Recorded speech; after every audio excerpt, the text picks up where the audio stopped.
How to lose fat explained in 5 ranks. By the way, my name is Omar Ahmed and I was able to lose 8+ pounds within a year, so I make these videos that they can help you. Also, I've helped other people individually. With that out the way, here's the blueprint. We will go on a journey through the 5 ranks of fat loss, each with their own easy to understand science breakdown and actionable steps for you to implement. Rookie, the basic advice: move more and eat less. When you move more and eat less, you will in turn lose weight. Think about it like this: let's just say you have 50K in your bank account, but daily you are losing 2,500. But your daily income you're gaining is 2,000. You're eventually going to become broke. Now, this just sums up what fat loss is, but it doesn't tell us how much to eat. Introducing GROW. What are calories? Think of calories as energy for the body. Our metabolism turns food into energy. Our body consumes calories from simply staying alive, such as breathing, your heart beating, keeping your body warm, digesting food, maintaining healthy cells, and turning food into energy. And this is just from normal everyday tasks. Weight training impacts the amount of calories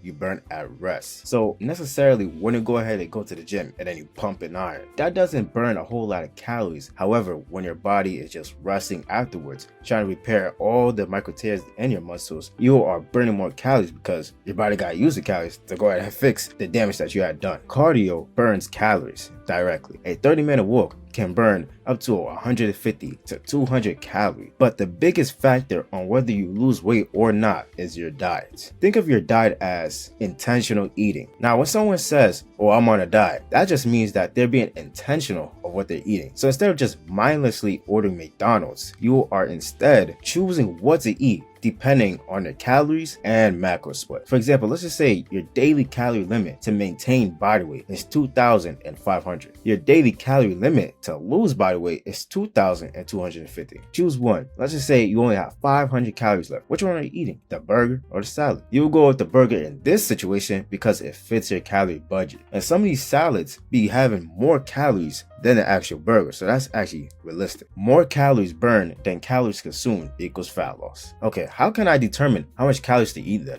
Introducing Superstar. Many ways, but mainly just 3. This is the easiest but the least accurate. Step 1, weigh your body weight. Step 2, body weight goes down, continue to eat whatever you're eating. And then step 3, body weight stays the same or goes up, just simply eat less. That's the easiest way, however, is less accurate because you can go up in body weight, but that was actually the muscles that you gain from going to the gym as opposed to just losing weight. This is easier but less accurate than the next one I'll be suggesting. You can go on an extreme weight loss where you just multiply your body weight times 7 or 9. You can go on an actual weight loss where it's maintainable and it'll be between 10 to 12. And then you can go on a maintenance where you can, instead of losing that much weight or that much fat, you can lose a little bit less but also gain muscle at the same time. That's body composition just in a nutshell. This is the harder but more accurate. We got step 1, track your body weight and caloric intake for 2 weeks. So let's just say your body weight is like 220. So you just track your body weight 220, and then your caloric intake. So you go into MyFitnessPal, you just track whatever you're eating. Step 2, calculate average weight and average calories for both weeks separately. Then step 3, find your maintenance based on the weight change. Let's just say you lost about 0.5 to 1 pound, about 2. Amani, come here. I only made something good.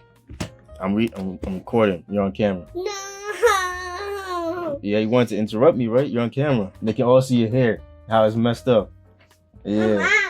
Now, teacher, if you lost 0.5 to 1 pound, add about 200 to 500 calories. If you gain 0.5 to 1 pound, subtract 200 to 500 calories. Make small adjustments and track your body weight for a few weeks until you find the right caloric level to maintain your body weight. Decrease roughly 200 to 500 calories according to fat loss. This is a bit complicated, which is why the one that I suggest is this one. This one works pretty well. This one is for when you're a bit more at the later stages of the beginning of your training. Now that you know your calorie limit is, you must be wondering, what do I eat now? Macronutrients. Nutrients our body needs in large amounts to provide energy and support for various bodily functions. For carbohydrates, simple carbs, sugars that are quickly absorbed by the body, providing a rapid source of energy. So for example, when you eat fruits or candies, you typically feel more energetic. That's why people who go on like long runs or do any sport where they need a whole lot of energy real quick, they have sugar in it so that they have the energy. They got complex carbs. This one is more sustained, so you'll feel more energetic over a longer route as opposed to simple carbs. So simple carbs will be like a graph like this, so it goes up and then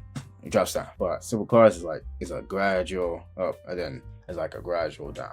And that would be from mainly vegetables and starches, like your rice, your other vegetables. Now we got protein. The second step to building muscle is protein synthesis. So first, when you go to the gym, you're basically telling your muscles to grow larger. But in order for them to grow larger, they must have the resources to do so. That's where the protein comes into play. And it has amino acids when you go ahead and you digest protein, from chicken or salmon or even whey protein. And then it's to repair and strengthen your muscle fibers. To find out how much grams of protein you should eat, go ahead and get your body weight or your height in centimeters and multiply it by 0.8 to 1 gram. And that's how much protein you should be getting. Now we got fats. This is responsible for supporting hormones such as testosterone, estrogen. And the reason why I put energy bank is that's what adipose tissue is. And adipose tissue is the fats that's already in your body. Whenever your body needs energy for cell production, to move, for anything that your body needs energy for, it goes ahead and takes from the adipose tissue that you already have stored. So do not completely get rid of fats out of your diet. Even though they have the least amount of processes into adipose tissue, they are very important for your body. If you decide to go on a high fat diet, you will not gain more fat than somebody who's on a high carb diet. Depending on the type of diet you're on will determine your macro split. So like I said, some people like to go on a high carb, some other people like to go on high fat, whichever one works for you. Here's just some guidelines to keep in mind. So you either go a high in fat or high in carbs, not high in both, because typically those type of foods have a whole lot of calories, so you are more likely to go on a calorie surplus, gaining more weight. But with foods that are typically high in protein, we are not more likely to gain a whole lot of weight unless you're just getting a whole bunch of milk and then pouring a whole bunch of whey protein. But even then, it's super hard just to simply go on a calorie surplus just based on whey protein. Typically, you are more likely to eat more foods with that high in protein and still be on the calorie deficit, as opposed to both high in carb and both high in fat. Those foods typically taste really good, like cookies, ice creams, nutrient quality and meal time. Eat whole foods. The reason why whole foods are considered healthy is because they are high in one macronutrient and typically have one ingredient only. You are less likely to overindulge in chicken breast than you are to indulge in Parmesan fried chicken. Portion your meals so that you aren't in survival mode. Let's just say you decide to do intermittent fasting, so you're not going to eat for like 4 to 8 hours. When your meal comes and it's about like lunch or dinner, you are going to be like, bro, I need everything. I'm going to grab this burger, I'm going to get this fries. I didn't eat for that long, so I can fit it in, And then you're going to overeat just because you're that hungry. So space out your meals to the point where you're going to be hungry for your next meal. However, you're not going to be that hungry, which you're going to be like, oh, let me get that. All right, now that we know how much to eat and what to eat and things of that nature, let's go over some specific information on why it's super easy to become overweight nowadays. Introducing Elite. Why our body stores fat? Back in the day, in our primal days, we didn't have a refrigerator next to us or McDonald's around the corner. We had to hunt and cook for our food. So the foods that you had to cook, it most likely wasn't going to taste that good, so you weren't likely to overeat. You're just going to be hungry, but you're not going to overeat. Also, those that didn't adapt to this way of style, storing more fats and storing food into our body, didn't survive, so all of them got killed off and they all went extinct. So that's why everybody has this ability to do so. In the modern day, 73 of the US food and grocery stores are ultra processed. And the thing with these ultra processed foods is that they were optimized, designed to taste really good.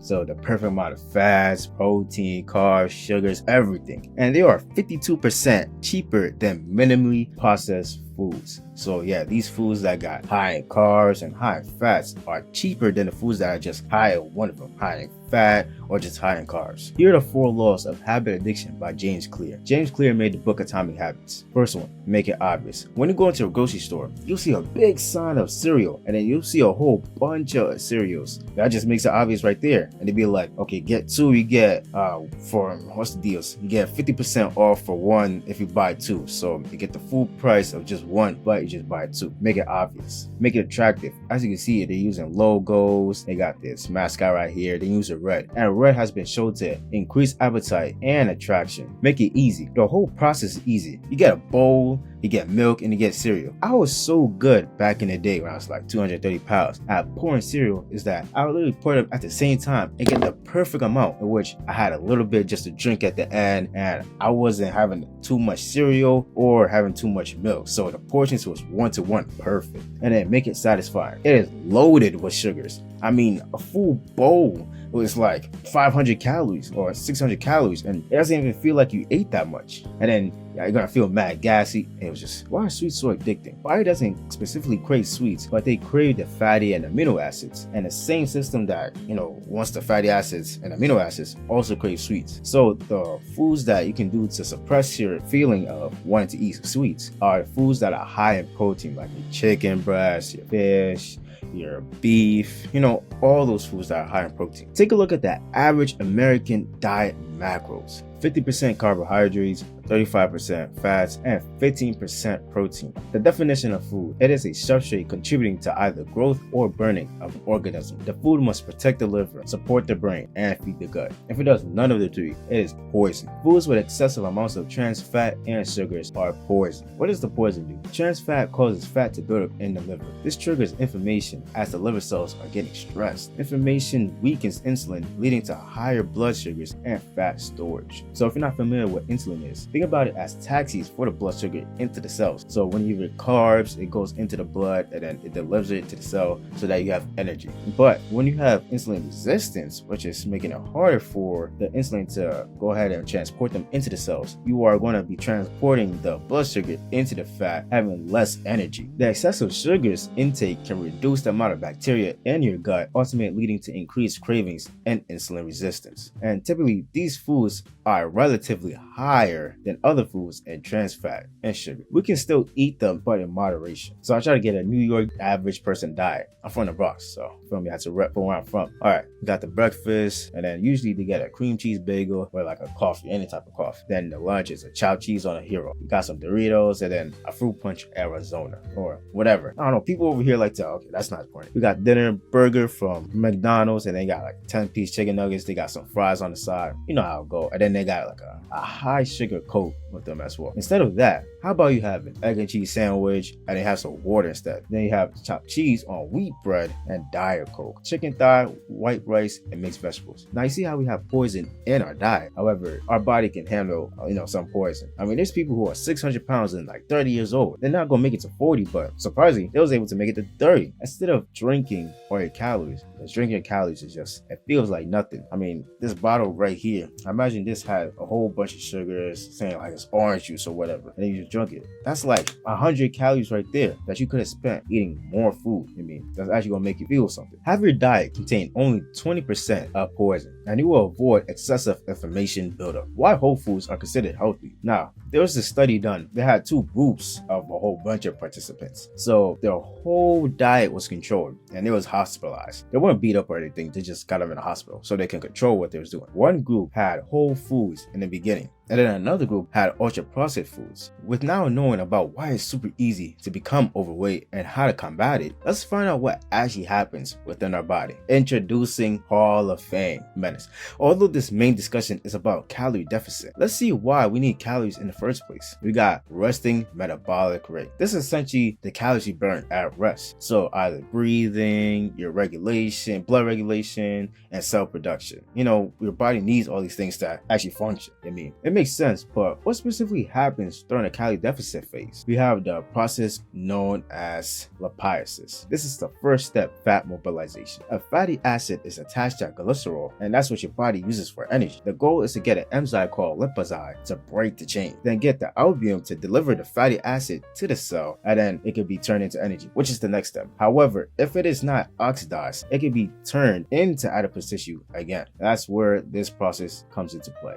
Step 2, the fat oxidation, the burning part. It is moved into the mitochondria and then converted into ATP, known as energy. While we know our body stores fat to survive with, what in the body specifically controls this process? The hypothalamus. Think of it as it monitors your metabolism. It decides if you want to use more energy from your adipose tissue or you want to increase your cravings so that you can get more adipose tissue, more fat, with the help of leptin. It is a fat tissue hormone, an adipose tissue hormone. Adipose tissue and fats are the same thing. Now, here's what leptin is. It's basically from your adipose tissue, and the level of leptins you have is the level of body fat you have. And your hypothalamus uses this to create decisions in which to use the adipose tissue for energy or to increase cravings so that you can get more. Ghrelin. the hunger hormone. Think of ghrelin as the increased ghrelin you have, the increased appetite, the more you want to eat. The decreased ghrelin you have, the less you want to eat. And it's from your stomach. Ghrelin part 2. If you find food fulfilling, you feel fuller. There was actually this study where they gave 2 participants. One person, they were both maids. One person was eating a higher calorie of milkshakes, and another one was eating a lower calorie of milkshakes. However, that's what they thought. But they were actually the same amount of calories. So as they went about their day, the person who believed that there was,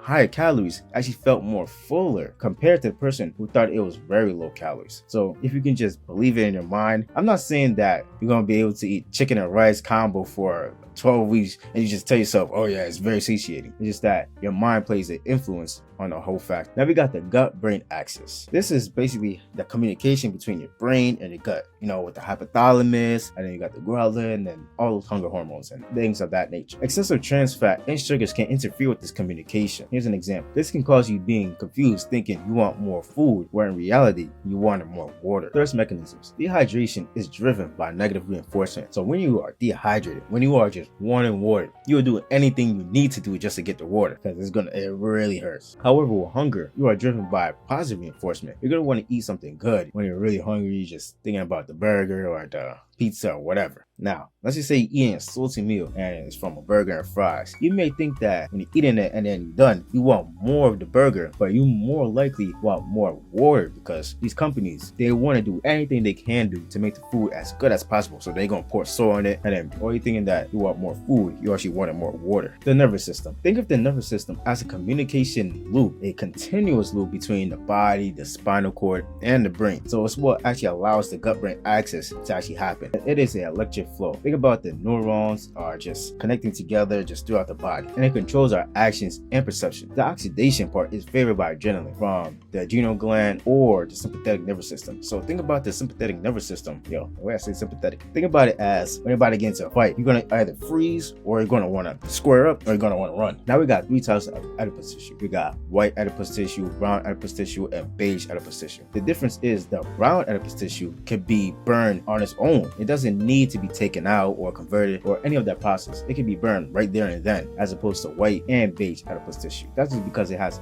more mitochondria. The movements that specifically burn brown fat is shivering and NEAT, for example. Shivering when you're like that cold, and then we got NEAT, non-exercise activity thermogenesis. So it's from small actions like bounce your feet, scratch your head, doing some random stuff. This can actually burn 800 to 2,500 calories just based on doing that. The activity that I recommend to implement non-exercise activity thermogenesis, this is because you're not going to be just automatically just foot bouncing. That might get annoying while you're trying to do work. You can do pace back and forth, but that's not going to be consistent. Something that's going to be consistent is you cleaning your house. So if you decide to clean your house, not only are you going to have a clean house, you are also burning fat just by doing things that you needed to do anyway. So this is an excuse for you to not be lazy. Now, there might be something you may be asking yourself: how does all this science stuff benefit me anyway? Why don't I just eat the classic chicken and rice combo for 12 weeks straight? Well, take a look at this. Substantial weight loss is possible across a range of treatment modalities, but long-term substance of lost weight is much more challenging, and weight regain is typical. In a meta-analysis is basically a whole bunch of research papers turned into one. So one person just read a whole bunch of it and just took the information and combined it into this one article. Of 29 long-term weight loss studies, more than half of the lost weight was regained within 2 years, and by 5 years, more than 80% of lost weight was regained. This is also another article. Research suggests that roughly 80% of people who shed a significant portion of their body fat will not maintain that degree of weight loss for 12 months. And according to one meta-analysis of intervention studies, dieters regain on average more than half of what they lose within 2 years. So many people are struggling to lose weight, but the people who even succeed gain it all back. Now take a look at this. Various studies have shown that self-efficacy, remember that, plays a significant role in achieving and maintaining weight loss. Higher levels of self-efficacy have been linked to increased physical activity, leading to better weight loss outcomes. So what even is self-efficacy? Self-efficacy refers to an individual's belief in their ability to succeed in specific situations or accomplish his tasks, including the confidence knowing that they can achieve their goal. And who better to suggest for this is Luffy. I mean, just the greatest enemy of all time. Okay, that's not the word. The more we implement, the more we fail. The more we learn, the more we become confident. The more likely we are start to lose weight and keep the weight off. So essentially what I'm saying is that the more we can learn about the science behind fat loss and all that stuff, the more likely we are to keep the weight off, because we are trying stuff, we are failing in the process, but we are also finding stuff that actually works, and we're finding out what not to do so that we can build that confidence within ourselves and then not go back to how we were before then. Remember, in order to become someone, we must do things we have never done, and in order to do things we never done, we must build the confidence within ourselves to have the dare, to have the courage to go out there. And with that being said, always take it one step at a time, because you may never know where that one step may lead you.